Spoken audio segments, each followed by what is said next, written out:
नमस्कार साथियों, स्वागत है आपका हमारे YouTube चैनल में। और आज हम एक नई वीडियो की बात करेंगे जिसमें हम बात करने वाले हैं राजस्थान विधानसभा चुनाव 2023 के बारे में। तो राजस्थान विधानसभा की अगर हम बात करें तो यहाँ कुल 200 सीटें हैं और इसके जो चुनाव हुए थे 2023 में उसमें 18वीं विधानसभा चुनाव थे, जिसमें कुल 199 सीटों पर चुनाव संपन्न हुए थे। क्यों हुए थे 199 सीटों पर? क्योंकि उसका कारण था श्री करणपुर विधानसभा क्षेत्र से श्री गंगानगर कांग्रेस के उम्मीदवार श्री गुरमीत सिंह कुंवर जी की मृत्यु हो जाती है, जिसके कारण यहाँ पे जो इलेक्शंस हैं वो स्थगित कर दिए गए, जिसको बाद में उपचुनावों के द्वारा पूर्ण किया गया था। तो यानी 18वीं विधानसभा चुनाव में अगर हमसे सीधा सीधा प्रश्न पूछा जाता है तो हम कह सकते हैं कि 199 सीटों पर चुनाव संपन्न हुए थे। अगर हम बात करें तो इसके बारे में, तो चुनाव 25 नवंबर 2023 को आरंभ होते हैं, जिसके नतीजे अगर हम बात करें, नतीजे आए थे 3 दिसंबर 2023 को, जिसमें बीजेपी की पार्टी को भारी बहुमत मिलता है, जिसमें 113 सीटें लेकर वो श्री भजनलाल शर्मा जी के नेतृत्व में एक सरकार आयोजित करती है, यानी एक गठन होता है उसका। और कांग्रेस को यहाँ पे 69 सीटें मिलती हैं, जो पिछली सरकार थी जिनको काफ़ी लॉस होता है इस चुनाव में। वहीं बाप एक आदिवासी पार्टी है, ये भारतीय आदिवासी पार्टी, जिसे 3 सीटें मिलती हैं विधानसभा क्षेत्र में। बीएसपी यानी कि बहुजन समाजवादी पार्टी, जिसे 2 सीटें मिलती हैं। आरएलडी राष्ट्रीय लोक दल, जिसे 1 सीट मिलती है। और आरएलपी को भी 1 सीट मिलती है, जिसे राष्ट्रीय लोकतांत्रिक पार्टी कहा जाता है।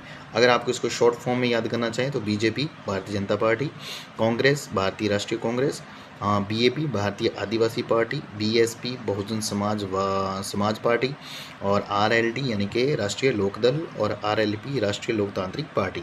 निर्दलीयों की बात करें, यानी कि कुछ ऐसे नेता जिन्होंने किसी भी दल के द्वारा चुनाव नहीं लड़ा, तो कुल उनको 8 सीटें यहाँ पे मिलती हैं। कितनी सीटें मिलती हैं? कुल 8 सीटें मिलती हैं। तो यानी हम सीधा सीधा कह सकते हैं कि इन विधानसभा चुनाव में बीजेपी को भारी बहुमत के साथ जीत हासिल होती है। चलिए आगे चलते हैं। 2023 के चुनाव की बात करें तो कुल राजनीतिक दलों की बात करें तो यहाँ 78 यानी कि 78 राजनीतिक दलों ने भाग लिया, जिसमें से 5 जो हैं राष्ट्रीय दल थे। 5 राष्ट्रीय दल थे, जिसमें 5 जो हैं कौन कौन से हैं? तो एक थे बीजेपी, दूसरा बीएसपी, कांग्रेस, आम आदमी पार्टी और सीपीआई-एम यानी कि कम्युनिस्ट पार्टी ऑफ इंडिया। तो ये कुल 5 दल हैं। अगर आप याद रखें तो सीधे सीधे प्रश्न आपको यहाँ से बन सकते हैं कि राष्ट्रीय दलों ने कितनों में भाग लिया है विधानसभा चुनाव राजस्थान में। तो कुल 5 राष्ट्रीय दलों ने भाग लिया है। और कुल राजनीतिक दलों की अगर बात की जाए तो वो थे 78। राज्य दलों की बात करें तो राज्य दल हैं इसमें आरएलपी राष्ट्रीय लोकतांत्रिक पार्टी राजस्थान से, और 7 अन्य राज्यों के राज्य दलों ने भी इसमें भाग लिया था। 7 अन्य राज्यों के राज्य दलों ने भी इसमें भाग लिया था। नोटा की बात करें तो 0.96 मत प्राप्त नोटा को होते हैं।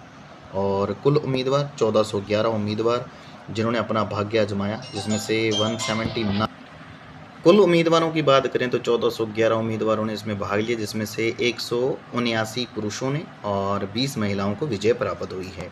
चलिए आगे बढ़ते हैं इस वीडियो में। तो राजस्थान विधानसभा उपचुनाव हुए थे उसके बाद 2024 में, जिसमें बीजेपी को 119 सीटें और कांग्रेस की घटकर सीटें हो जाती हैं 66।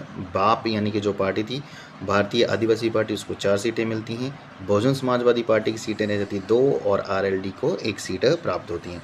निर्दलीय उम्मीदवारों की बात करें तो 8 सीटें प्राप्त करते हैं। और कुल इस तरह से राजस्थान विधानसभा में 200 सीटें, जिसमें 21 महिलाएं चुनकर विधानसभा राजस्थान में पहुंचती हैं। तो ये थे राजस्थान के विधानसभा चुनाव, जिनको हमने एक मोटा मोटा तौर पर याद किया है। उम्मीद है आपको बहुत पसंद आई होगी वीडियो। अपने दोस्तों के साथ शेयर करें। कुछ कमियां त्रुटियां रहेंगी तो आप उसे कमेंट बॉक्स में आकर साझा जरूर करें। अपना फीडबैक और मार्गदर्शन जरूर दें। चलिए तब तक मिलते हैं अगली वीडियो में। तब तक के लिए धन्यवाद। जय हिंद।